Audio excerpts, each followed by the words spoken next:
So when it comes to sin, why should I be responsible for Adam and Eve's sin? Like, Jesus came to show them, like, hey, God actually can cleanse these things. Like, coming near to God, like, You are going to get a lot of kickback. that's fine. For this. And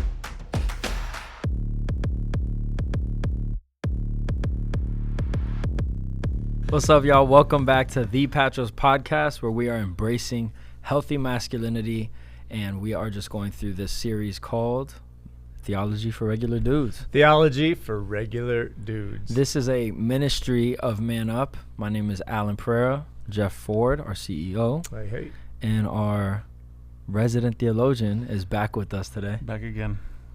Taylor Jackson. Here we go. Taylor Jackson. Me. Sporting the Patros hat, which I He love. who do it. multiplies Yeah. many. Multiply many, yeah. Any day now.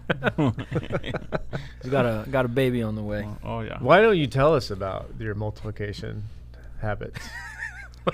Maybe don't talk about the habits so much. Results. Let's talk about results. Yeah, I have He puts six numbers kids. up. I have 6 kids in a span of being married for almost 10 years. 10 years this year. Not too far So from 6 double kids. digits. Not too far from double digits. Yeah, anniversary is November of this year. So, Oh. yeah, 6 kids. Last one's. Wait, last did you one- just tell us that you might try again? Yeah, who may have. That's wild. They're obviously trying. Unfortunately, He literally told us I'm when always though. He was practicing. like, November is coming November up. 10th is my anniversary.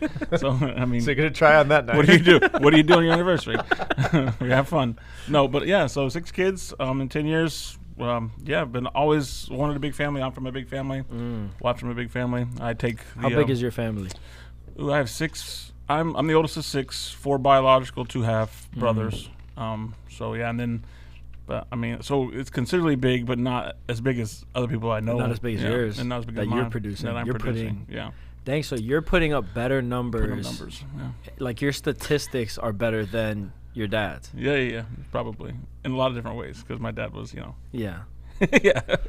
But like 4. He's a real Patros. Well, I'm saying Real that's Patros. 6, but Yeah. 2 halves. So that means Yeah. there was 2 families involved. Yes, yeah. Whereas you're able to just do Just it. knock it out with one. Yeah. Yeah. In 10 years. In 10 years. That's yeah. efficiency. My wife's Yeah. my wife said we were done at 4, but and then a week later we were pregnant. He's so a salesman. in that conversation we were already pregnant. So God's at work. God's at work. God was already at work. So as she's saying it, he's like- literally sitting there. No, we're not. Nah, we're not though. You're not I though. know you. Yeah, it's like we're not. Actually, You you're don't already mean that. you're already pregnant. Yeah, and then this one was I a was real going to one. look at you. Yeah. So 6 brothers and well, you're one of 6. Yeah, 1 of 6. Yeah. 1 sister, 5 brothers. And then on the pecking order, Yeah, where are you? I'm number 1. Yeah, Oh. yeah. You top I'm dog? the oldest, top dog. Yeah. Wow. Oh, My that wife would call me fellow number top 1. Dog. Got a Star couple Trek, of older firstborns in here. Oh, yeah. We should do a podcast on birth order. That'd be interesting. That would be interesting. Yeah. Alan, what How are much? you? How much do? Obviously the youngest. He said obviously because Well, it's just me and my If you can't sister. tell. So it was a 50-50 shot for me. It was one of us was gonna be the older or younger. But I grew up around living with my cousins a lot. So well, yeah, that makes sense. So then when it came to that, I was still the youngest with the 2 cousins I lived with for 5 years. But then me and 8 other cousins, we didn't all live together, but we were with each other every single day. I was on the top of that pecking order. So I was constantly trying to, because I was the youngest in one, I was kind of functioning as the I'm the middle old. child. I'm the middle child. Yeah. You're Functional middle child. swinging back and forth. Yeah, because I would get beat up by my older cousins, And then you but go then the beat up the younger other ones Go beat up the younger ones. you could fight. I'll take but it out on you. But then I You- knew how it was to be the younger you're one. trying So then I be was always trying to sympathetic. manage. Yeah. Yeah, that's All interesting. All I know is as the eldest, my sister's 2 years younger. Then I had twin brother and have a big sister gap. who were 9 Mm. years younger. Oh, so yeah, I have that. Yeah. And I think they hated me growing up because I would torture them. I did this thing, the tickle torture, right? And I would throw them down. I mean, they had to be 5, 6, 7, Yeah, 8, You 10. can't I don't escape even it. know. Yeah, you can't escape it. And I I do would that to just my put kids them now. down, right? I'd put their arms up, and I'd And you just tickle go and to. then- And there's what could they do? That's the most helpless feeling. Oh, it's so helpless. I do that to my But kids now. back then, so, you didn't yeah. think. I mean, I Yeah, didn't, yeah, I didn't yeah, think yeah. that was doing it. It was yeah, just being a No, brother. it's just fun. It's just It funny. is funny. Yeah. But I wonder, because birth order, even with age gaps has to be different, right? How it plays out. Yeah. So I was 86. My sister's 88. My two brothers who were twins, fraternal, were both. You guys in both 90, have twins in your family. In 90. Oh, we do? See, that's funny too. So 90. Dang. So my biological Both family. firstborn. Both firstborn. They were biological. Then Both Christians. Both Sorry. Christians. Yeah. No, you're good. And beards. Beards. Beards are like I'm not. I have my hair. Oh, dang! That's where it ends. Just for now. There's all that. So, but yeah, and then my two brothers after that, they didn't come till like the late 90s. So. Oh wow. Yeah. So. Yeah, I had a big gap For my too. dad's second marriage. So they're in their 20s. Third marriage, technically. They're in their 20s right now. Yeah. Shoot. Yeah, it's crazy. Yeah. Are they in Texas though? Yeah, both in Texas. Yeah, both in most of my family's in Texas except for my one brother who moved to Oklahoma. Okay. Which we don't talk about because he moved to Oklahoma.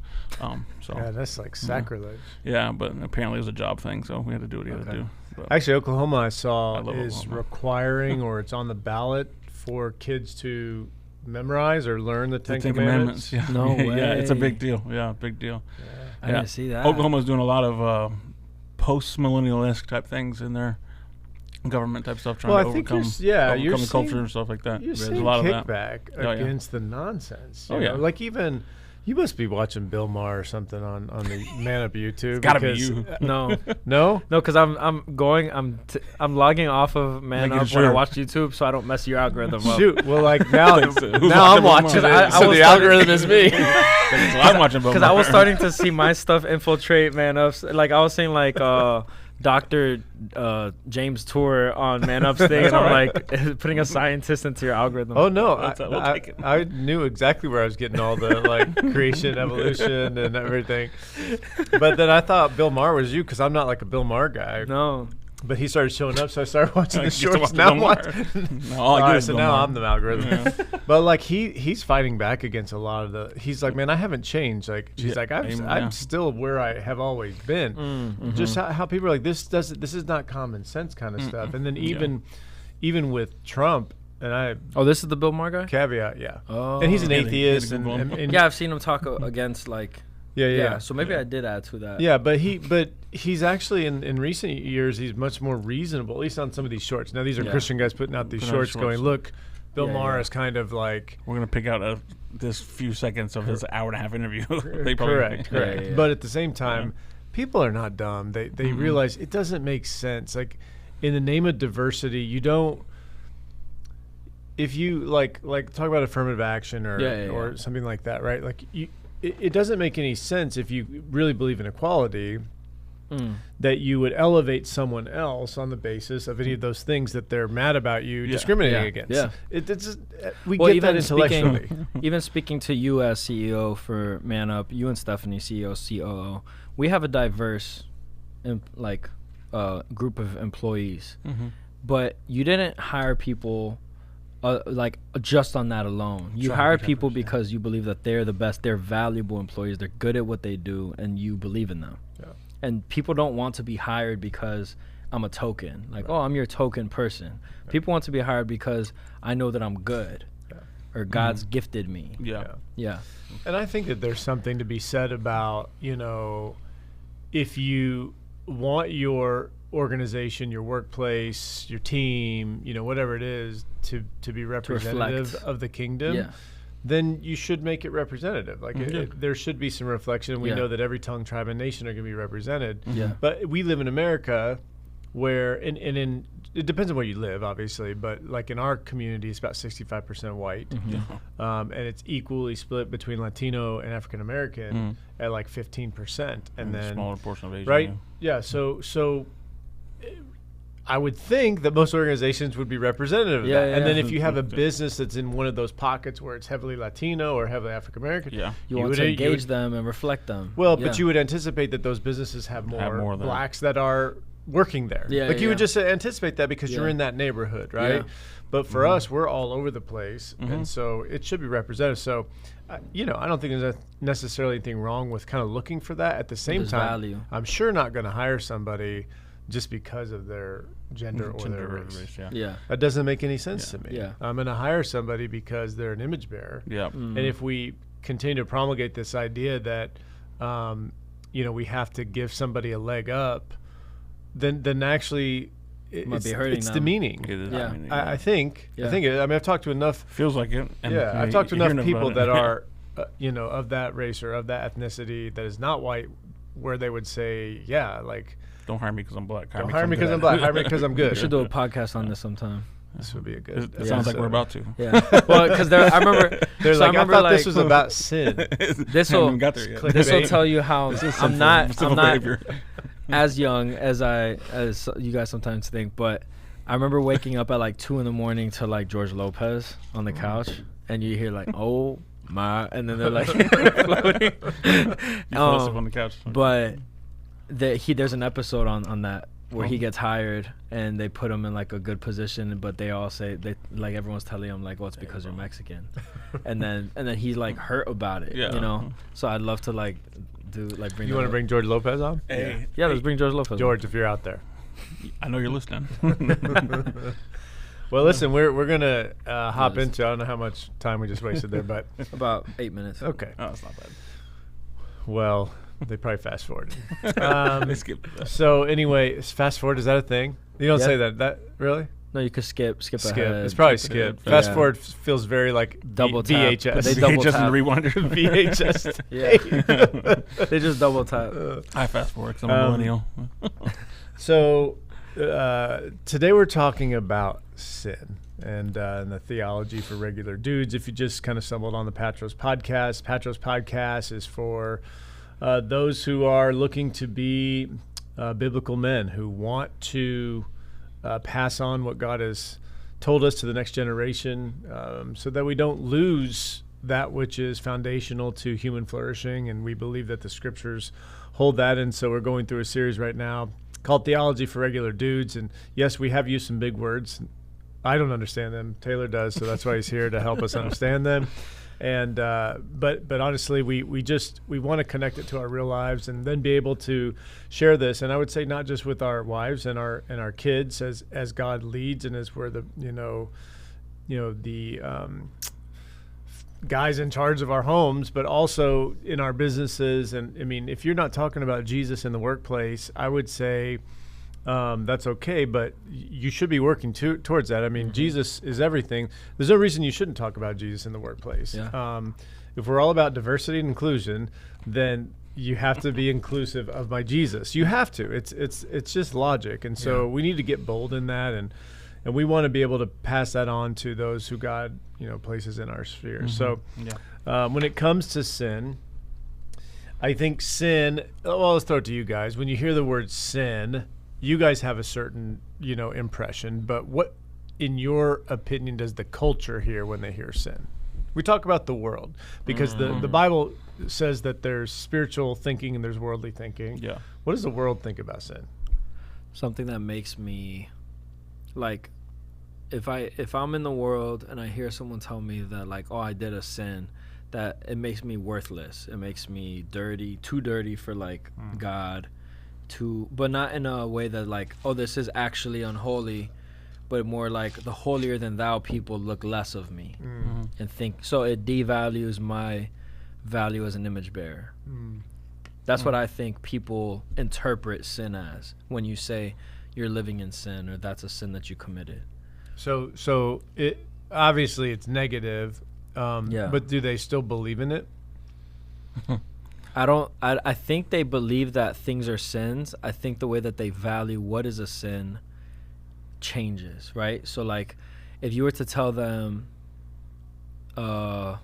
grape, right, is a sin, they would say, yeah, of course, right? But then if you were to say sex outside of marriage is a sin, that's where it would be like, well, what if they love each other? Like, so now the standard relativity comes into play, right? Well, that's relative. Like it's maybe, is it a sin if they love each other, So like, I think that they think that they're the authority. People are the authority of whether something is a sin or not, because there's no standard for truth, if that makes sense. Yeah. Taylor, But I think that they think it exists. Yeah, that's the thing too. I think they devalue sin. People think that sin's not a big deal, or they have this idea of sins have levels to them. Like, I don't want to be Hitler, but if I lie every once in a while, it's not that big of a deal. This idea of like, if the world, I'm trying to take off my hat of how I think, and to think about how the world would think of it. So just give me a second. I'm trying to still process that. But the idea of like, hey, if I confront someone and say that you've sinned against God, first of all, do they believe in God? Because now we live in a not even post-Christian. It's almost past that now to a time of like a neo-pagan culture. That's a whole other conversation like there New too. Neo-pagan. This is theology for regular Sorry, dudes, Taylor. a new godless generation. So the idea that that sin is relative. I think that they would think that sin is relative. Also, when you say, hey, you sinned against God, well, I don't believe in God, so therefore there is no sin. Or sin's not that big of a deal. Everybody does it. So what's the big deal? And it's like, I'm not as bad as the next guy. And I think when I was younger and not a believer, it's like, sin, everybody sins, and I'm not as bad as the next guy. So what's the big deal? So that's what you were saying. Sin is relative. Yeah. So but it's funny because you're they, comparing yourself. Yeah. But they, like, the Frank Turek videos where he, has the people asking him in the Q&A.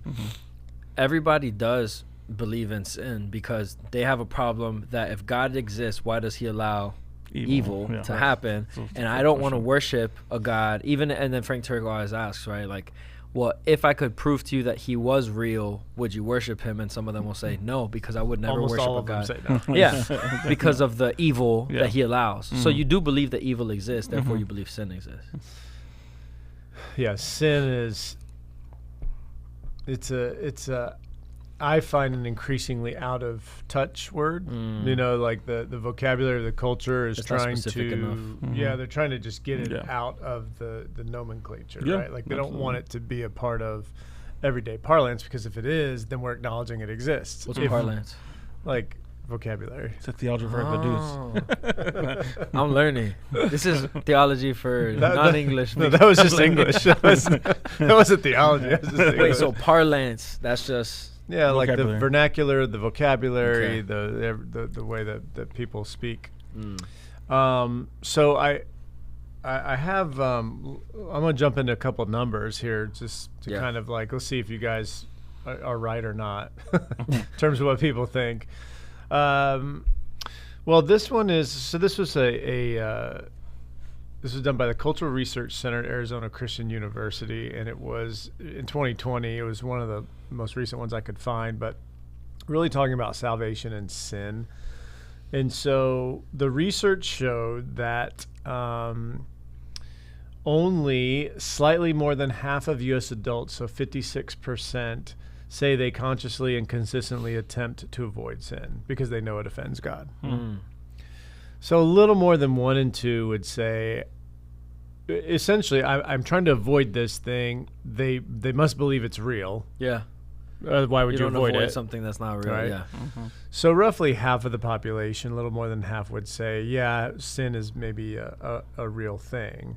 But what is interesting is that 52% describe themselves as Christian, or of those who describe themselves as Christian, 52% of them accept a works-oriented means to God's acceptance. More shocking, I'm just going to read straight from the article. Huge proportions of people associated with church whose official doctrine says eternal salvation comes only from embracing Jesus Christ as Savior believe that a person can qualify for heaven by being or doing good. That includes close to half of all adults associated with the Pentecostal, 46%, mainline Protestant, 44%, and evangelical, 41%.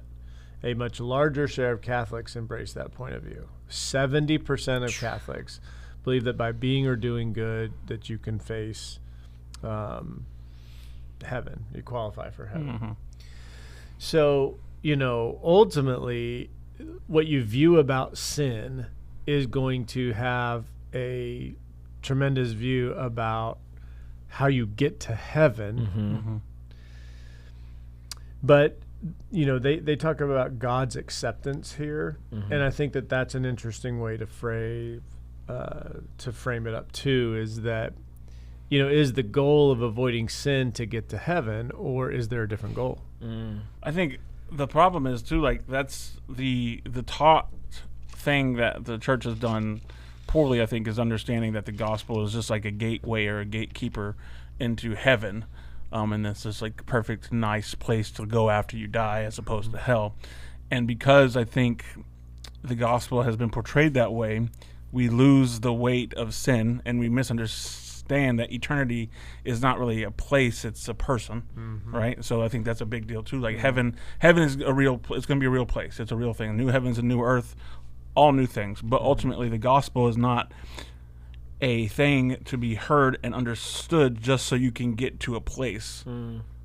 Rather, it's so that you can reestablish your peace with God, your peace with the Father, and how he does that is by conquering sin through the Son who died and rose and is now seated at the right hand of the Father, right? So the idea of the gospel just being a good news because I can get to heaven is going to misconstrue the weight of what sin is, and also give people the wrong idea of what eternity is going to be too. And I think sometimes, unfortunately, not so much where I'm at anymore, but like growing up being a non-Christian and just hearing like, oh, just if you believe this, you get to go to heaven. And I'm like, wow, I mean, that's great. So, but that, I mean, haven't we done this to ourselves? Yeah, absolutely. Yeah. I mean, hasn't the church done this to themselves, where we have narrowly defined salvation, which is what I need to be saved from sin, right? So we start with sin, say, well, you got a problem, damnation. Yeah, you need to be saved, and so how do you get saved? And like, what does it mean to be saved? Well, you can go to heaven. Yeah, that's we've simplified it so much that that's all we think about now. It's like, oh, I have to believe in Jesus so that I can go to heaven. And then like the in-between part we just kind of forget about, and not even, or even the vast impact that actual salvation has on somebody is relegated just to be like, hey, I got my ticket punched. I'm good to go, which allows you to go all kinds of ways afterwards. But I think that's the mega church movement, the early 90s kind of seeker sensitive church movement was kind of where that began, and it has now like seeped into all Christendom almost. So. Well, part of these other findings said 54% of people believe they will experience heaven after they die, and 8% believe they'll go to a place of purification before entering heaven. So that's still 6 out of 10 that would say, "Hey, I'm going to heaven." Yeah. After I die, and then the conservatives are, and this would be political conservatives are much more likely, 75%, to consciously and consistently attempt to avoid sinning because they know that it offends God, compared to liberals, 41%, or moderates, 49%. So that's interesting too, because you know we live in this very politically charged world where I'm seeing a lot of dudes on Twitter say you cannot support the Democratic Party and be a Christian. I don't know that that's helpful. It may be true, but I don't know that it's helpful. It's not in the Bible. But it certainly isn't in the Bible. And they point to the Democratic platform, saying that, you know, we believe in things, it's all the transgenderism and the LGBTQ plus and all the things that. So I get why they're saying it. I just don't think it's a helpful conversation. Honestly, I think that instead there are other ways to frame it up. Yeah. Right, because Jesus is not a Republican or a Democrat or anything else. He, as far as we know, we don't know what his political. In fact, you could argue he was definitely a radical. I mean, in that way, you could argue he was a progressive at his time. He was both a conservative and a progressive. Correct. in the most radical way you could be. Correct. It's like there's good ideas on both ends. Yeah, and the value of life both before birth, during and after. But then at the same time, the value of every single demographic and people group. And then committing to social justice within the church and outside the church walls too. Like those are things that are in the Gospels and presented outside the Gospels too. But then what do we do? If you lean left, you point out the social gospel. Well, that's been the problem. Right, you point out the is that right? Politics has political parties have hijacked social views and things that the gospel cares about. And so it's almost I've played identity politics where if you care about this demographic of people, you have to lean on this side of the aisle. Yeah, and it's and unfortunately, all of this is just kind of just the fruit of sin. Like this is the fruit of like living in a world that's marred by sin, and it's a brokenness that we have to understand and know, like, because our minds unfortunately are going to have a filter of being of sin first. Like you're going to focus on that, and you're going to move through things like greed and lust and idolatry before you begin to think about other people and stuff like that too. Like so the way we think is marred by sin. So all right, so when it comes to sin, we said on this 56% say they consciously and consistently attempt to avoid sinning because they know it offends God. So we're going to take that as our framework, 1 out of 2. Where does sin come from? Where do we get this idea that there is sin? And like, I think, you know, this is, we're going to do a part 2 on this. This is going to be kind of how we avoid sin, but this is more like helping us to define it. Where did it come from? You know, what's the origin, the background, you know, et cetera, et cetera. So, hamartiology. Yes. Is a fancy word, Taylor. What is that? So hamartiology is the study of sin is what it is, but the breakdown of the word itself is hamartia, which means in the Greek, this is a Greek word that means to miss the mark, hamartia, and logos means to study. So literally, hamartiology is to study on the missing of the mark, which is what we would call sin. Sin a lot of times is when you ask someone in the Christian world, like, hey, describe sin as, oh, well, it's missing the mark. That's kind of like the etymology of it, or the history of the word there too. And it's falling short of what God has commanded us to do. God says this, and we don't do this, and we don't do it, or we do something that's like, I don't want to do that this way. I want to do it my way. So it's God's calling us to something, and us saying, no, I'm gonna do it my way. So. Here's a question. So because like basically the concepts and information of things exist before even they're like fleshed out, and so like was sin something that not necessarily existed, but like it did, like the capacity to sin existed alongside the creation of man? Absolutely. I think the only people who had ultimate free will would be Adam and Eve, would be the first 2 created individuals. The first people who have, because I'm a proponent of original sin, the idea that we will get into, the idea of sin has captured and ruins us to the point of where like we are not designed, but we are. Our will is tainted by sin. Yeah, our will has been tainted by sin because of the choices of these 2 people at the beginning of creation. And Adam and Eve were the only 2 real people who could really actually function full free will. Yeah. The idea of God said, hey, I got these 2 trees here.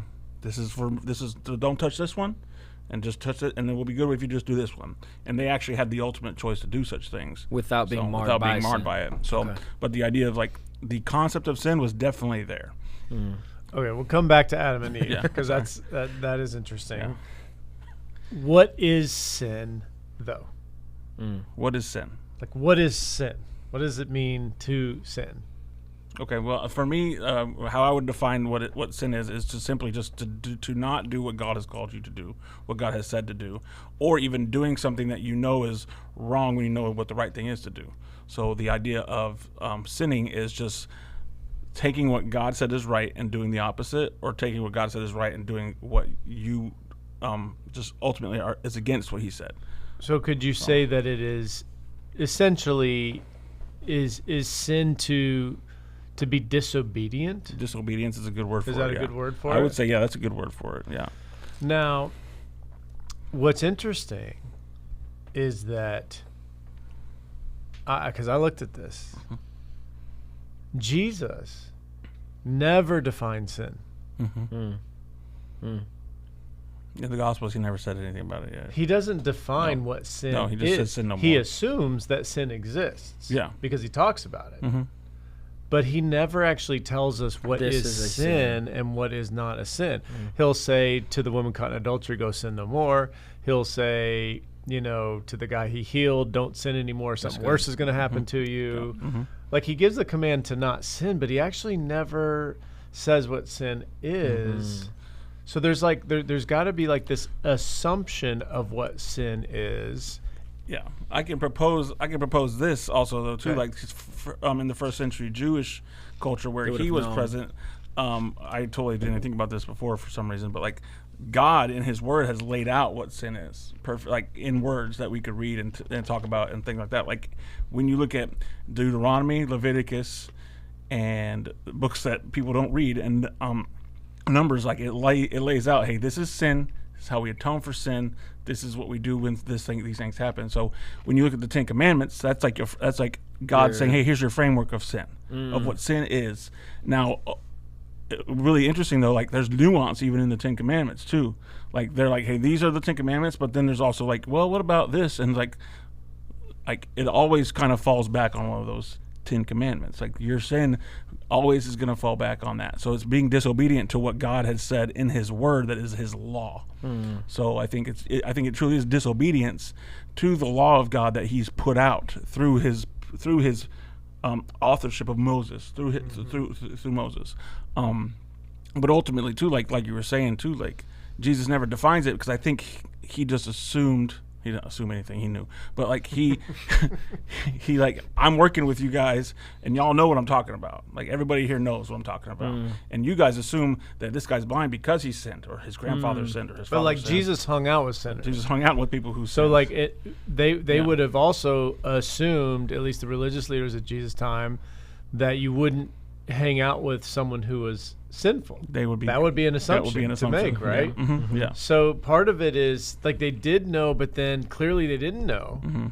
At least I'm playing devil's advocate, right? Yeah, that's fine. Yeah. Right? Because Jesus was kind of having to blast some of those prejudices out of their mind, because it feels like they had done, like, came up with things that weren't really sin. So they twisted the definitions of sin to then make themselves feel holier than other people. Yeah, the Pharisees themselves, like there were other laws attached to the law, the Torah, written by these men too, like who extended the laws to make them like even more holy or whatever. And also they were at this place where they separated people who were unholy or unclean, who were disobedient to the law, or had or you had the idea of like, oh, because of this is happening to you, someone is disobedient, or your sin is showing outwardly in this way. When in reality, that's not necessarily the case most of the time. Like you're born blind. It's probably just things happen because sin is marked creation,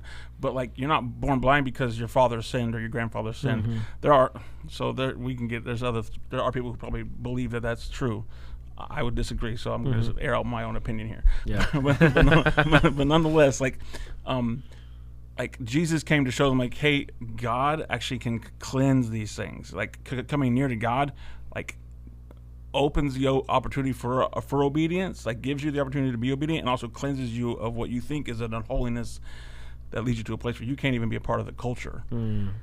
So I think where people get hung up on sin is it's really easy. Then this can go to a little bit of a Catholic discussion about mortal and venial sins, actually. Okay. People can kind of understand the idea that, you know what, murder, sin, gotta be sin. Gotcha. Right? Yeah, easy. Adultery, sin, stealing, sin. You shouldn't take something from someone. But then someone could go, well, yeah, but what if they're starving? Right? Like, should they then? But anyway, so like, but then you get into the smaller sins. This is because I want to ask about levels of sin. He's doing air quotes. I'm doing air on quotes. Audio. Right? Like, okay, well, if I do X sin, if I do X action, then it's okay. So it's like, how do we? And so I guess my question is sin wrongdoing? Or is sin wrong being? Or is it somewhere in the middle? Is it both? Is it none? Like, what makes us sinners? Is it the actions that we do, or is it a state of being? And so for me, there's going to be, I think, a divide here. Not necessarily on this podcast, but like in general. Jeff's smiling, by the way. There's a being. Like, I think it is. I think because he knows he asked the hard question. It's the identity of those who are post-fall creations, image bearers. Our image bearing has not changed, but it has been marred, has been vandalized, like by what Adam and Eve chose to do in the garden, which was directly disobey the laws of God in the garden. And therefore, everyone after that has been marred by this sin. So therefore, it is our being. It's in our being to be sinners. It's our It's unfortunately our identity.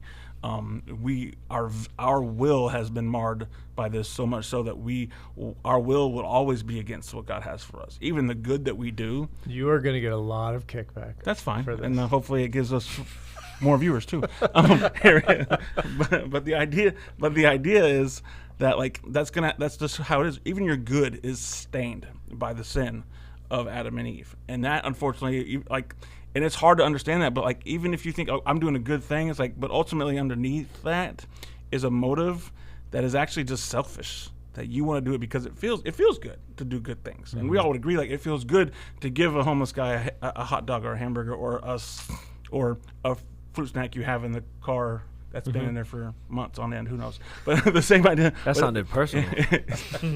I don't give money. I give food. If I don't have food, I'll find some. I got some in the back. I promise. I got some snacks in I there. got some snacks. I have 700 kids. Yeah. How hungry are you? How hungry are you? Because I got some back here. There's some old pizza in the back, I'm sure too.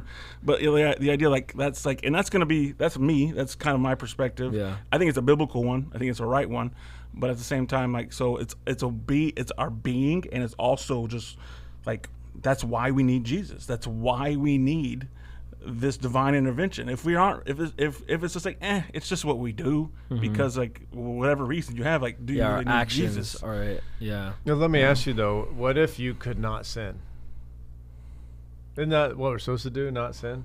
Yeah, that's the idea. So You're let's just say you could ultimate not sin. holiness, you don't sin. You make every choice. One person did that. and he got killed. He got killed for it. But theoretically, Jesus would that person be sinless?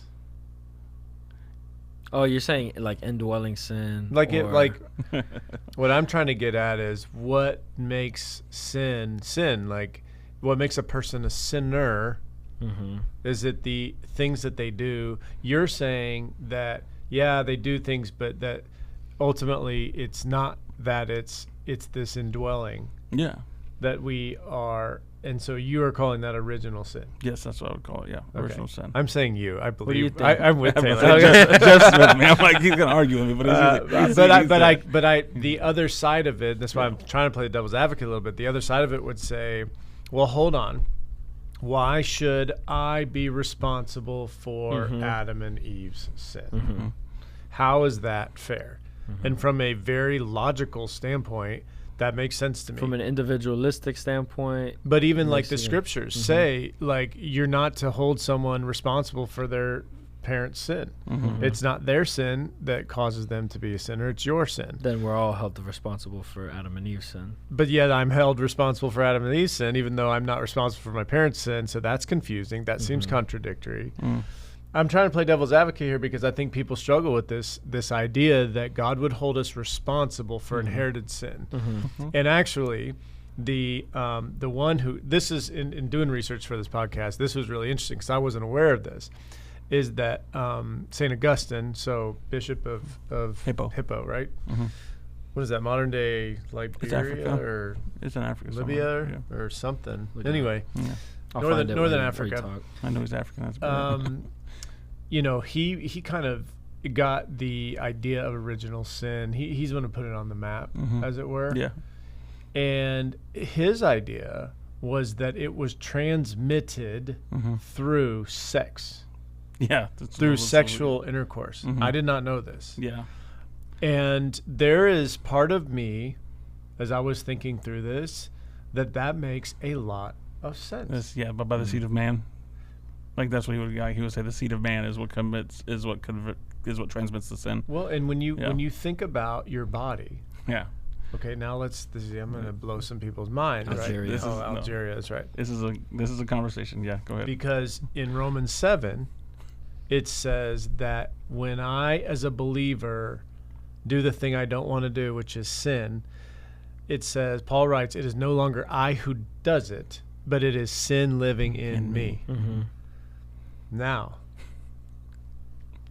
that'll blow your brain a little bit. Yeah. Because you're saying, okay, when I sin as a believer, it's actually not me who's doing it. It's the sin that's residing in my body.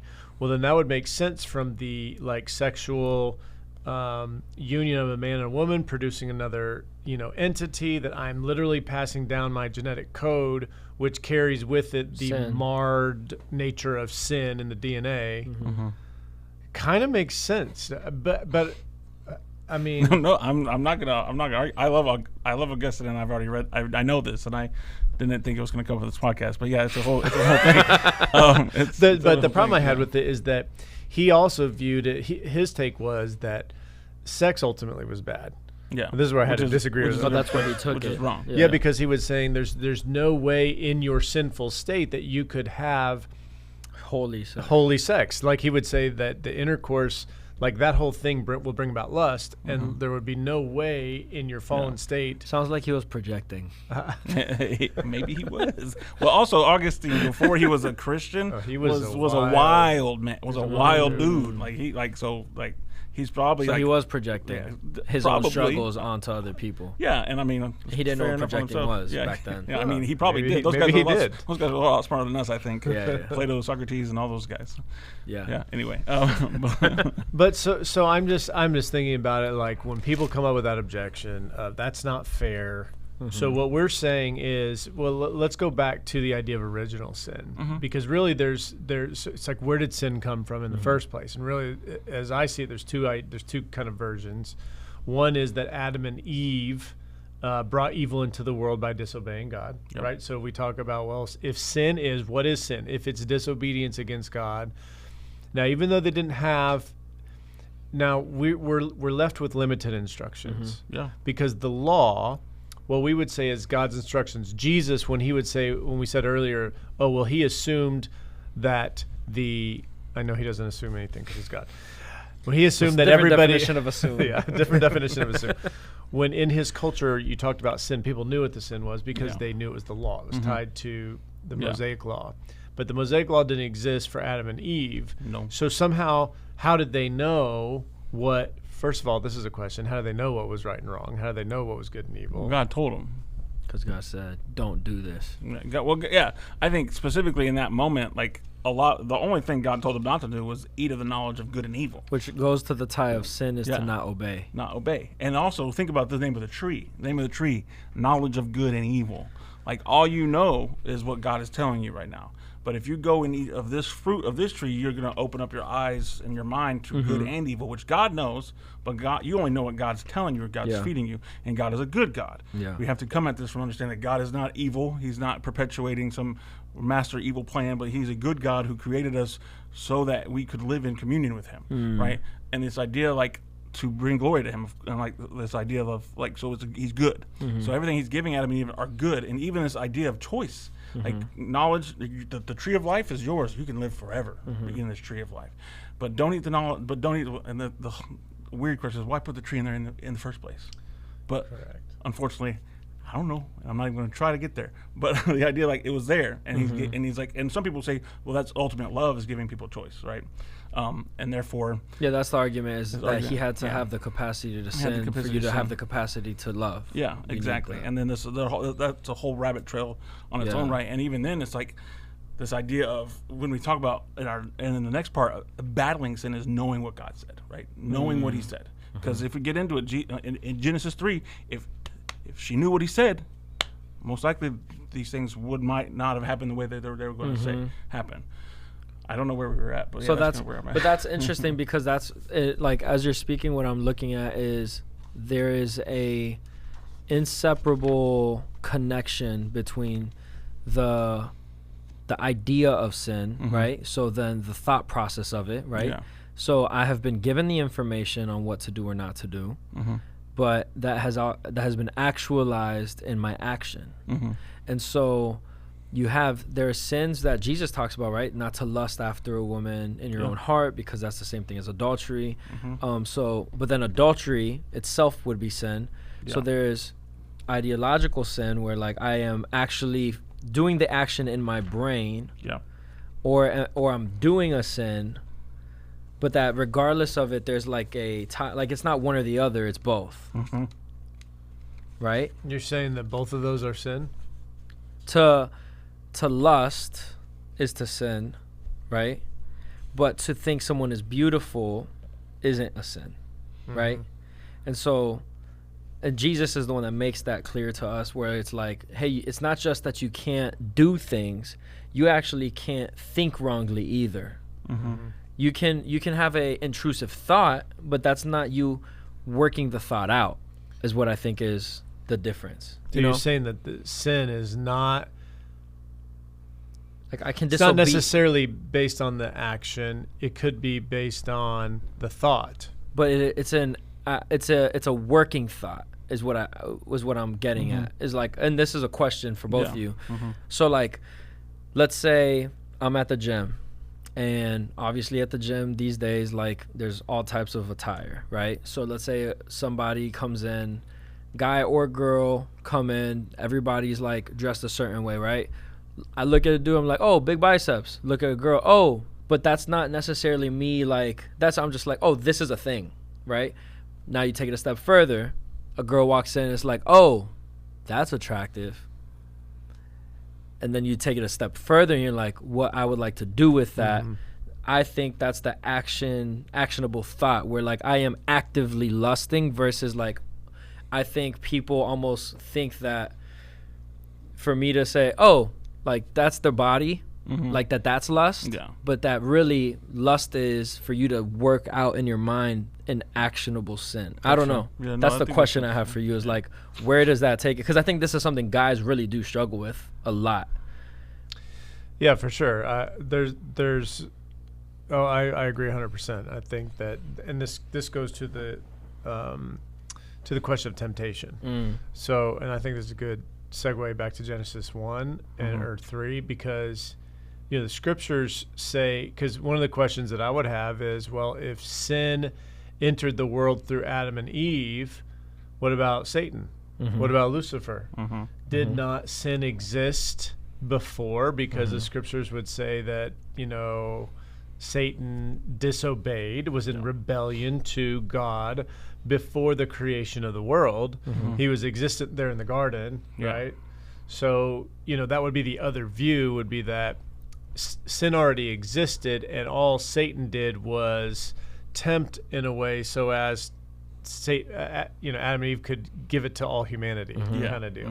Well, and that's another thing, the timeline of when Satan sinned, we don't know, right? No, we have no different. So it could have been post-creation, but in the midst of it, or like Isaiah talks about it, like for a brief second, about the fall of the rising star, dawn star, something like that. But ultimately, like, Scripture doesn't really give us a lot of details, like on the timeline, or like even the falling of Lucifer, even too. And the idea, like, Lucifer is the name of an angel who falls. We understand, we get that from Scripture, but at the same time, the word Satan is just the deceiver. It's a title. It's not a name. Kind of like Christ is not a name for Jesus. It's his title, the anointed one of Messiah. But so when we talk about Satan, we also have to understand, like, which is another interesting thing to think about. Satan, or Satan, is a representative of a deceiver, but not maybe the deceiver. And and like we see in Job 1 that there's obviously the deceiver, like that guy, because that guy walks into the council of God, of God, which is a whole other thing. Like, so that's a thing. But that's crazy. So yeah, the idea that, but ultimately, like, that we can hold those two in unity, also, in kind of a sense too. Like, you can believe both. It doesn't have to be like either or. It can be a both and situation, maybe, like, and it works within the whole of Scripture, I think. So, I mean, you guys are both in agreement that original sin is a thing. Would you guys agree with that? Yeah. I mean, based on Scripture. Yeah, that I'm born with sin embedded in my code, like my genetic code. Yeah. That, like, in other words, Adam and Eve. Now, here's a question: do I have to believe in a literal Adam and Eve? I mean, to be a Christian? Yeah. Or in general? Do I have to believe in a literal Adam and Eve to believe this whole idea of the Bible, Jesus, God, restoring redemption, etc.? My question to the person that will say that they don't, would there be a few things on, like, how do you arrive to not believing in a real Adam and Eve? What is the purpose of that, and what does that mean for you? Because like, if you don't believe in an Adam and Eve, but you do believe in original sin, you do believe that we inherited it, what is the purpose of Adam and Eve not existing? Like, is it because God can't have created Like, you know what I'm saying? Like you don't believe that the scriptures are being literal in how God created? Is it? Well, the Old Testament writers spoke a lot in allegory, metaphor, motif. Like, so what I'm saying is, for them, if you talk to a lot of Hebrew like scholars, they would not have a problem with Adam and Eve not existing. But if you talk to most modern evangelicals that are, inerrantists, an inerrantist would be somebody who believes that the scripture is without error. That Adam and Eve have to be a literal, and if you don't believe that, then you can't believe anything in the Bible. That would be like the modern kind of take on that, a conservative take on that. Whereas a Hebrew is looking at more so the overarching lesson. Like there's a lesson to learn. That's why there's several different creation stories, that you find within Genesis 1 to 3. And that they're out of order in 1 as they are in 2 because they're trying to communicate different things. And so many of them would not necessarily have a problem that there was not an Adam and Eve. The point was, though, is that sin was ushered in through them. So what's the alternative belief? Or is it that we just don't know? Well, we would just not know. I mean, maybe, some people would say that opens the door for evolution. I don't believe that. By the way, I believe in a literal Adam and Eve. Yeah, for sure.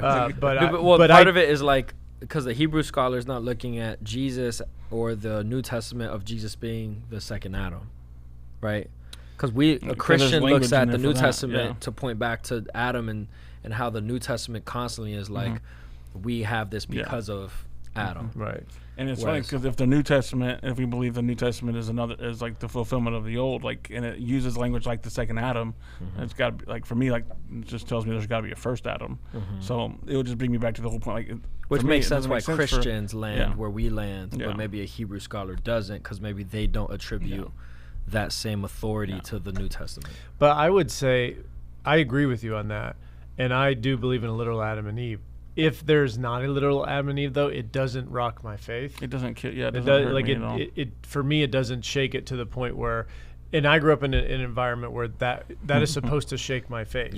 So it's like you get all these attacks from. Shake me a little bit, but not like. I can't lie. I'll be shook for a second. I'd be like, hold on, guys. It's a little tremor, but it ain't gonna break me. I'd be like, wait a second. But I think that there's enough in Jesus to say that it is and same thing with like Jonah when he talks about the sign of Jonah and the Son of Man will spend 3 days in the heart of the earth.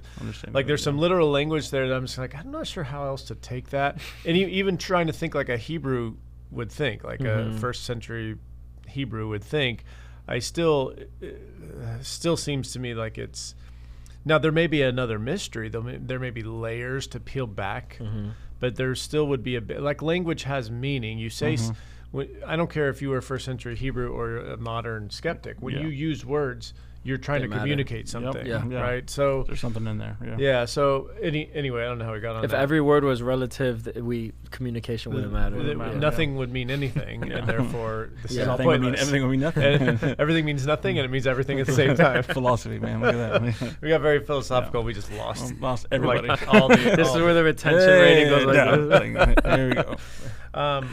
But so back to the idea of where did sin come from? You guys are okay with the idea scripturally, biblically, that maybe it happened, maybe Satan fell, Lucifer fell before the garden, maybe he fell after. Or during. Or during. It was a teaching moment for me, not a teaching moment, but my wife was in a Bible study at church, and they were having this conversation, and she's like, hey, does it talk about this in the Bible? I said, no, it doesn't. And she's like, are you sure? I said, yeah. I'm like, I'll look again, but I'm like, like people have these ideas that they come up. I think they're cultural. I think we talk about them sometimes, and we make up these things like, oh, this makes sense, and then we like, and we elevate it to scripture because like, well, it's got to be in there. Well, where else would I get it from?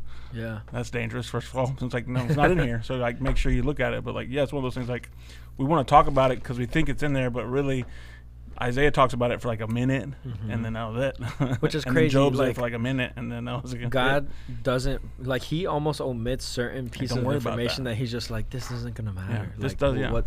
And then we spend our time on podcasts talking about it. And then we have a whole ology about it. Like, let's talk about that's part of his demonology. Sense of humor. I'm gonna make you guys talk like about. That doesn't matter. Like angelology and demonology, which is like this study of angels or demons or spiritual beings. All very intriguing stuff, but like doesn't really talk about it a lot in here. It's like, so, but I think, when you consider the idea of original sin, and because what we're saying is with original sin is that sin came through Adam, and therefore all sinned. Yeah. And the most popular verse on this would be in Romans 5. I think I have this. Yeah, I do. I just want to read this. This is in Romans 5:12, just so that the listener knows where this kind of theology comes from. It's throughout the scriptures, but it's most prominent here. I think folks would go to Romans to talk about it. And in verse 12, he says, "Therefore, just as sin entered the world through one man, and death through sin, and in this way death came to all people because all sinned." So, and then he's going to go into a parenthetical here. But essentially he's saying, just as sin entered the world through one man. I mean, who's he talking about? He's talking about Adam. Yeah. And death through sin. So the penalty for sin was death. So then we have to assume that, well, is this a spiritual death or is this a literal death? Or both. Or is it both? I think scriptures say that it is both. Yeah. But certainly there is a physical death that happens because people die.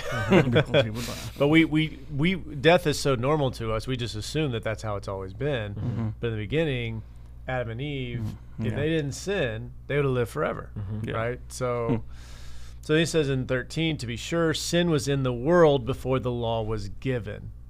So when he talks about the law, he's talking about the Mosaic law, which happened, whatever, let's call it, 1,500, 2,000 after years the Exodus. after, Yeah. right? So sin existed before the law. Moses came around and said, hey, don't do these things.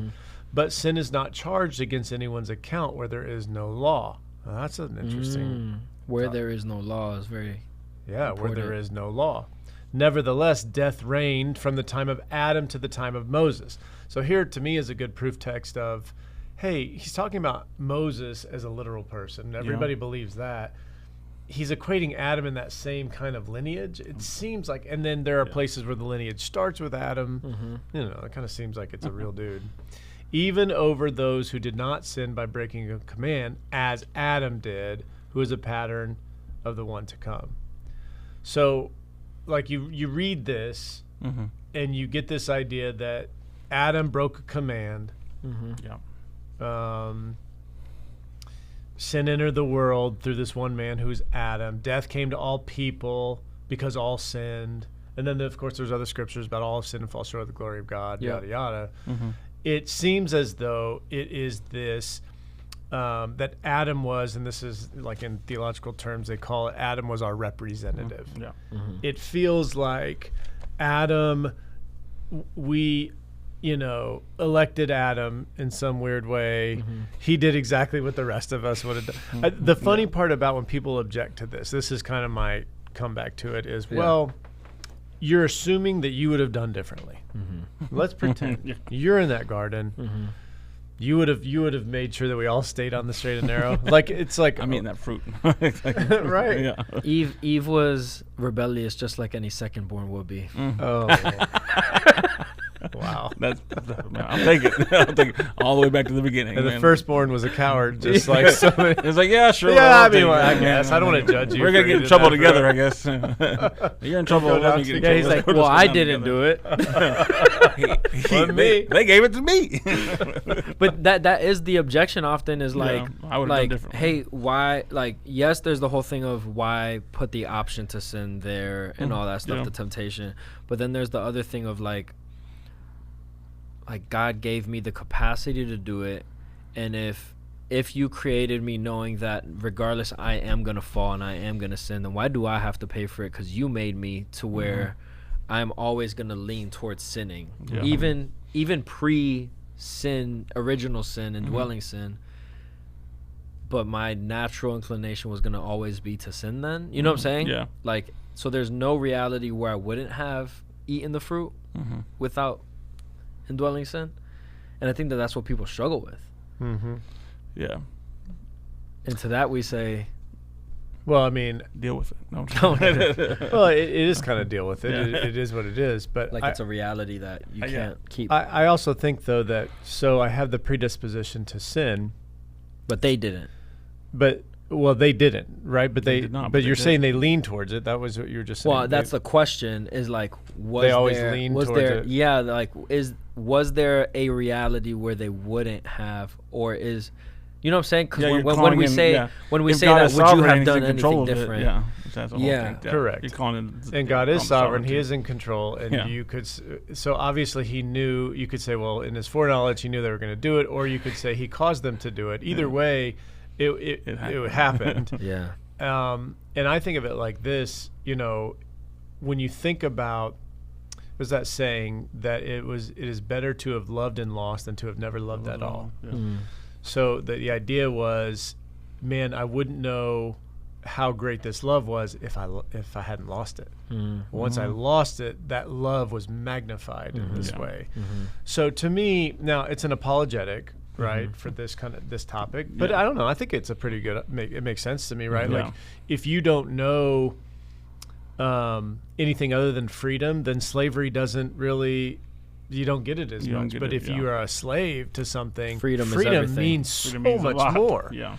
So that, I don't know, I would love to hear from like an agnostic or an atheist or a skeptic on that. I think that's a pretty good argument for why God would allow this, that he's like, I'm going to allow you to lose this so that my redemption and restoration of this is so much greater in your eyes. I don't know. It makes sense to me. I'm not saying it's a perfect argument. No. Yeah. My argument always goes back to like the fact that if it made sense, it wasn't designed by a supernatural, super intellectual, super logical being. Like if it made sense to like a human intellectual is nowhere close to God's super intellect. Therefore, it's never going to make sense to us on the logic of why things exist. We can try to reason, and we should try to reason, but we won't ever be able to. Yeah. And that, I think, is where God wants us to be. Yeah. Is he wants us to get to a place where we say, we care about this, we will think well, we will think intelligently and do our best to think rightly, but I will always still bow the knee, regardless if I don't fully understand. Yeah. And I think that that's typically the heart of people that are extremely logical, is like, I will not bow the knee until I fully understand you, meaning I need to be where Satan is, which is I won't bow the knee because I don't get to be right here with you guys. Yeah, there comes a point where the volition of the will must yield prior to the intellectual assent of whatever you're trying to get to. Yeah, Like that's good. you have to bend the knee before you're going to get any understanding. Yeah. And typically, I find that when I bend the knee on something, I don't care about the understanding. Yeah. And I've said this a lot, like if you could have 100% peace, but then not understanding, or you could have 100% understanding, but not peace, which one would you I'm gonna rather? go with the peace. Yeah. If people are honest, I think they want Yeah. the peace, unless they're just being stubborn and rebellious, in which case, but I don't believe them. I don't believe that ultimately you want to understand something and then have no peace. Like who wants that? Now, the big skeptic could say, well, why can't we have both? Why can't I? But I think you do one day. But for the time being, you know, if And we God may never. And we may never. Oh, no, I think we will though. Yeah, maybe. I'm not sure. I think we will. But I think that, like, I just watched a debate between, I got to remember their names. It was, Joseph Page, Pagu or whatever. He was with Jordan Peterson. He's like part of that. Super smart guy. And he was debating a atheist. And the atheist was just asking him a bunch of questions on, like, why do you believe this? You know, typical stuff. And he said, you don't actually function like this. Like, everything you function in is trust. And so one of the biggest value points is trust. You need to trust. I trust that all the manuscripts are true, that all of these things. But at some point you have to have trust, because you can't look at all of the evidence. It just doesn't exist for any type of worldview where you can literally, Allan, go and read every single manuscript. I can't. So you will never be operating at full 100% knowledge capacity. No, Yeah. and therefore you always have to reach a point where you say, you know what, I am willing to I trust. don't need to know. I can Yeah. accept this by. Yeah, but this is Faith. the most logical path Yeah. where trust makes sense. Mm-hmm. You know, is Mhm. the Christian faith. That makes All right, so I'm gonna dial back into original sin and the usefulness of this doctrine. So. Yeah. So is this doctrine useful? Because if we're saying what is sin, so here's what we've established. What is sin? It's essentially disobedience, right? Yep. Of God's commands. Number two, where did it come from? We're saying it came from our ancestors. And that the scriptures would say that it gets passed down from generation to generation. So there is this idea that, yes, our wrongdoing separates us from God, but because of Adam and Eve, because of this original sin, we're all prone to sin. We're prone to leave the God that we love. And so therefore, sin is this rebellion, this disobedience, but there are answers for it. Yeah. But this idea of original sin, is it useful? And I found this article. I thought it was the BBC put it out. I thought it was pretty good. I'm just going to read this because I think there's some usefulness to this idea of the doctrine that the doctrine of original sin. When we're talking about sin, that helps us make sense of the world. So number one, the universality. Wait, Got there. Yeah, Yep. universality. is that right? Universality? Yep. Didn't sound think right so. to me. Universality. The universality. So original sin teaches that all human beings are flawed and sinful. No one is better than anyone else. So that's actually a really, really good reason to believe in original sin. Yeah. Let's say you don't even believe in the whole God thing. Yeah. But the original sin would say, well, wait a second. If everybody is sinful, then that means the king is sinful too. The despot is sinful, right? Like Yeah. all the bourgeoisie and the intellectuals. So nobody's better than anybody else. So that I think We're all that's on an yeah. equal Yeah, playing put you on field. an only playing equal. So field. you want to talk about DEI? There's your DEI right there. I mean, we're all sinners, We're all sinners. right? Non-dualist. So original sin explains evil without having to portray God as having a bad side. So evil comes from human rebelliousness. So this is what we were talking about earlier. It does kind of explain that because God did not force Adam and Eve to sin. He gave them a choice. They didn't choose wisely. So evil, it keeps God off the wraps for, well, why does God allow all this bad stuff? Well, no. He gave man a choice. God isn't the author of evil, right? So God is not evil. You can't claim that. It's non-designed. Original sin explains how a world that God designed to be perfect is actually full of evil. So it's kind of similar. Non-inevitable. Original sin teaches that the world could have remained perfect. It was not inevitable that Adam and Eve would disobey God. Now, I don't know if that I totally buy that, but it does make sense, right? Yeah. Like, in other words, if you were to make the argument, which I think you can, I don't have any problem with this argument, that you said it earlier, Adam and Eve were the only ones who truly had free will. Yeah. If that's true, then that non-inevitable argument is true, Yeah. right? They could have chosen Chosen not to. not to, right? And then lastly, mechanism, that original sin demonstrates a mechanism that enabled the original disobedience to damage everyone. So there is, I think what he's getting at there is that the body-to-body mechanism of sin. So I think there's some usefulness in this. So even if you don't fully buy it, there are some positive things that can come from it. And by the way, what's the alternative? I mean, what would be the alternative to explain the evil in the world? What would be the alternative to explain? I don't have one. Yeah. Like if someone puts a better theory, There's no worldview that can not include evil and sin And being I think a reality. even if you do, it's like you have this idea that if God is the author of, like, I don't see how you can have God be the author of evil. I can see how you can be like, God did this, and then it's like catching his hands off the wheel. But even then, God's not doing it. It's the nature of how things are. Yeah. So there's a different situation, but I don't think there is any other good way to define why there is evil and bad and everything in the world. And it's like also sin. We haven't really talked about this, but sin doesn't only just affect man; it offends creation, and like that's a whole other thing to talk about too. yeah, So, that's what I was going to get to. So if we've defined what it is and we've defined where it came from, what's the now effect? Yeah. What is the effect of sin? So what would be the impact of sin? And I'll start with this, and then we can talk about some of the other ones. But one of the impacts would be separation from God would be kind of the modern evangelical kind of parlance. And I would offer that also it would be a break in shalom. Yeah. So for me, this idea that God created us to have relationship with him, there is this baked in idea of shalom. And shalom is peace. And that's why you see much of the Middle East, they'll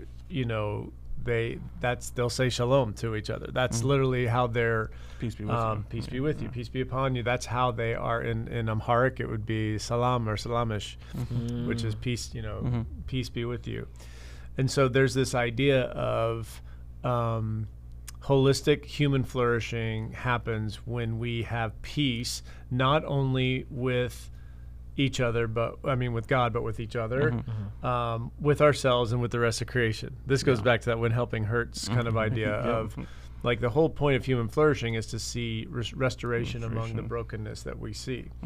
And that's where it just makes a lot of sense, because there's brokenness and now we're working to restore it. Whereas if you buy the evolution lie, it would say, no, everything was broken and now it's going towards a better place. But it's not going to a better place.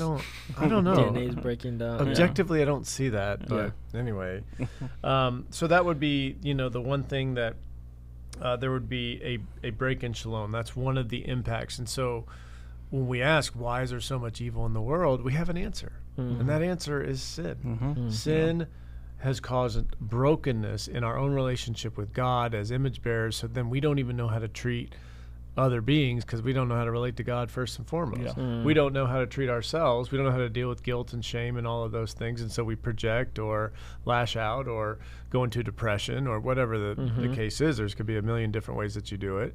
And then obviously with creation itself, we see the effects of sin. So it's like people say, well, how could God send an earthquake that would kill thousands of people? How could he send a tsunami that would kill all these people? And you go, well, original sin actually did that. It explains that for us, that literally when man sinned, creation, and again, we go to the scriptures, Romans 8 says that even the creation groans with longing to be restored back to its shalom, like its peace with itself, God, others, mankind, whatever. So those would be the primary effects of sin, right, on the world. What do you guys want to add on to that in terms of the impact? How do you see sin impacting the world? I mean, I think that you really touched on most of it, is like the fact that is that break of relationship, not just with within us, with each other, but ultimately with God. And I think that is the ultimate thing. Like, 'cause like with sin dominating our world, the idea of relationship and restoration is out of reach without an understanding of who God is and why we're even here to begin with. And the idea that vandalism of shalom that you talked about, the idea of like the peace breaking, and like now it's up to it's not really up to us, but it's like the idea of like our deepest desire is to be at peace, like you were saying, and then be in relationship with one another.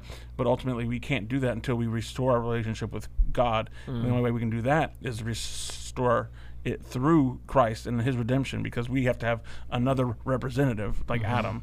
Like we had said earlier, like Adam was our representative. Now we need another one to show us what we need to do, how to do it, and then also do it for us. But ultimately, like that shalom being broken is like it's a huge deal. And I think that the problem is like we take sin off. We should elevate sin to its right place, not like elevate it too high, but also like be able to see it for what it is. And rather than what we've done is kind of push it off the pedestal and say, it's not that big of a deal. We can deal with this problem another way. But ultimately, like there is no other way to combat what we call sin other than through that that restoration of shalom through Jesus. And that's just like it's with creation, it's with people, it's with all of it. And it's hard to say anything else because it's so simple, but it's also one of the the hardest things to probably grasp as humans too. Yeah. But so. Yeah, I think the utility to creation groaning and the brokenness is like so valuable in the fact of the constant reminder that you need God, that you don't have a perceived shalom that isn't real. Yeah. And so that's why Jesus even says about like that it is harder for a rich man to enter the kingdom of heaven than for a camel to go through the eye of a needle. Why? Because they have a perceived shalom that isn't real. Yeah, that's good. And so the brokenness of humanity, of illness, of hurricanes, disasters, like these are all real reminders that we are not in control. There is no real peace yet, that is full aside from God. To remind humanity that you need more than humans. Like we need more than just each other. We need the one that made us, the one that created this, you know. And so I think that like that's a topic that's been heavy for me lately because I've seen so many people that have this perceived control of like I need God up to here, but he's more so an accessory. He's not the point. Yeah. Whereas no, God wants us to hit a point either before or in the moment of like, God, I am nothing without you. I need you, and I don't have shalom without you specifically. Yeah. Yeah. N.T. Wright said this. I thought this was helpful in thinking about the earliest humans. He said, quote, "In the early stories, the point was that the Creator loved the world he had made and wanted to look after it in the best possible way. To that end, he placed within his world a looking after creature. A creature who would demonstrate to the creation who he, the Creator, really was." What a cool idea. I need somebody who can demonstrate who I am. So let me make someone who is the highest of the high of all my creation, which is in my image. So I'm going to make him in my image. Reflection of me. And he's a looking after creature who would set to work developing the creation and making it flourish and fulfill its purpose. This looking after creature, or rather this family of creatures, the human race, would model and embody that interrelatedness, that mutual, fruitful knowing, trusting, and loving, which was the Creator's intention. Like, that picture is such a picture of shalom. Like, everybody wants peace, but how do we get it? How do we get that interrelatedness? Well, you have to acknowledge the Creator, like, first and foremost, and then there's this fruitful knowing, trusting, and loving that is mutual between not only the Creator but the creation. That there is knowing, there is trusting, and there is loving. Go back to what you said about having to trust. You know, there's this certain like I can't guarantee that you are going to give me the benefit of the doubt all the time, but I am going to act like you are. And then I'm going to do the same for you. Yeah. So I'm going to give you the benefit of the doubt. Now, they didn't need that in the Adam and Eve didn't need that essentially, but once sin came into the world, you see this, and so I think this brokenness. Obviously, there's a brokenness of shalom. There's death. I think that's important to note, that death that's an impact of sin. Sin. So I do not believe we would have died, and actually, I'd heard this a long time ago. God bringing death to mankind is actually a measure of grace. Yeah. Because had we kept on living forever and ever and ever in a sinful state, can you imagine how terrible that would be? I mean, that is hell. That is why he that's also one of the things, like, hey, we have to cut them off. We have to exile Adam and Eve from the garden so that they will not eat of the tree of life. They cannot eat of both. You cannot eat of both. And therefore he exiles us. And then we see from Genesis 1 through 6 how bad it got for people living hundreds and hundreds of years. It got bad real quick. God was like, hey, we gotta figure this out quick. Like, this ain't gonna work. And then thank God for Noah. This is so crazy to me. Like, people are like, oh, why did God do that? I'm like, how are you bringing God into this? Like, do you look at your own heart? Like what? How is this God's fault? I don't know. That just is a crazy. I get where it comes from. Like, God is all powerful. He should be able to stop this. Well, he does. But like, you can't have your cake and eat it too. You can't want the whole free quick will. Fix thing is like, I should be able to eat McDonald's every meal every day, but just give me a pill. And it's a break. And it's a break. And it's a break too. It's like he's done. He has fixed it. Yeah. And he has fixed it. Yeah. He's fixed it in Jesus. And ultimately, it's funny thing is too, it's fixed now. And that's another thing too. Like we can live in victory and live a life that fights and purposely tries to kill sin in our own lives and around us because of the fact that Jesus did what he did, because God sent the Son to do the work on the cross, and he did. And then fulfilling all that by giving us the Holy Spirit, which is himself walking this life with us and doing all that. And ultimately, like that's the purpose and point of our lives, is to bring that image bearingness back, really, in a way that say, hey, this is what God, this is who God is, and this is how we are to act and be as the people of God, and show people the truth of the gospel, because it's like this is the only way that we will be able to re-engage with the Father through the Son by the power of the Holy Spirit. And with that breaking, like we should be people who are bringing shalom back to our circles and everything else around us. That's too. A good word. So it's like it's a big deal, and like, it's like ultimately like. And it's funny because the gospel calls us to Jesus' own words, but be perfect as I am perfect. To walk. Jesus calls us to, if we love him, we'll obey him. And like that means to fight and pursue a life that is without sin. So, yeah. Good segue. Yeah. Probably to the next one. To the next podcast. So we had this set up as one podcast, and then we're going to do another podcast. But then we were like, this is going to take too long. Yeah. So we're actually going to break in this one, because originally we wanted this to be what is sin and how do we kill it. But it's kind of like two different things. Yeah. Defining what sin is. But even then, I mean, dude, we could go on forever, because we didn't talk about. So we established that sin is disobedience to what God says. But then you're like, well, what does God say? That's a whole other question. Yeah. And maybe we can start there on the next one and just kind of touch on that before going, okay, well, that's great. What is sin? Now that I know what it is, how do I actually beat it? Because like all the things that you're telling me to not do, I want to do half of them. Yep. So it's like, exactly. How do I do that? So we'll see you guys on part 2 of the topic of sin. So thanks for joining us on the Patros Podcast, where we're embracing healthy masculinity, and we'll see you in a second.